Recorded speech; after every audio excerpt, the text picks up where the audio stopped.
ಮತ್ತು ಈಗಂತೂ D C C bank ಅಂದ ತಕ್ಷಣ ಸಹಜವಾಗಿ ಎಲ್ಲರೂ ಸಾಲದ ದಿನ, ನಾವು ನಿಮಗೆ ಸಾಲ ಕೊಡ್ತೀವಿ, ನಾವು ನಿಮಗೆ ಸಾಲ ಕೊಡ್ತೀವಿ ಅನ್ನುವಂಥ ಮಾತುಗಳು ಎಲ್ಲ ಕಡೆ ಕೇಳಿ ಬರ್ತವೆ. ಮತ್ತು ಜನಕ್ಕೂ ರೈತರಿಗೂ ದುಡ್ಡಿನ ಕೊರತೆಯಿಂದ, ಹೂಡಿಕೆಯ ಬಂಡವಾಳದ ಕೊರತೆಯಿಂದಾಗಿ ಸಾಲ ಯಾರು ಕೊಡೋದಪ್ಪ ಜಲ್ದಿ ಕಡಿಮೆ ಬಡ್ಡಿ ದರದಲ್ಲಿ ಅಂಥವ್ರನ್ನ ಅನುಕೂಲ ಮಾಡುವಂಥ ಅವ್ರಿಗೆ ಓಟ್ ಹಾಕುವಂಥ ಮನಸ್ಥಿತಿ ಅವರಲ್ಲಿ ಎಲ್ಲರಲ್ಲೂ ಬಂದುಬಿಟ್ಟದೆ. ಇವತ್ತು ರೈತರು ಇವತ್ತು ಯಾವ ರೀತಿ ಮರೆತು ಬಿಟ್ಟಿದ್ದಾರಪ್ಪ ಅಂದ್ರೆ ನಮ್ಮ ಮಾರ್ಕೆಟ್ ಬೇಕಪ್ಪ ಅನ್ನೋ ಇದ್ರ ಮನಸ್ಥಿತಿಯೊಳಗೂ ಇಲ್ಲ.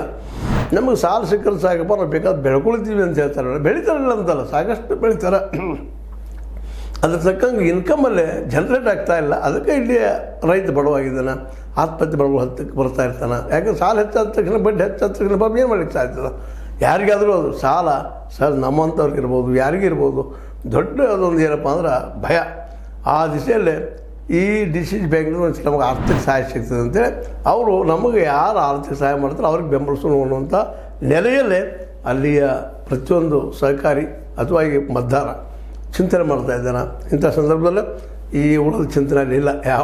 ಇಲ್ಲಪ್ಪ ರೈತ ಮಾರ್ಕೆಟ್ ಮಾಡ್ಕೊಳ್ಬೇಕು ಅಂತ ನಾವು ಮಾತಾಡ್ತಾ ಇರ್ತೀವಿ, ಅದ್ರ ಬಗ್ಗೆ ಚಿಂತನೆ ಇಲ್ಲೇ ಇಲ್ಲ.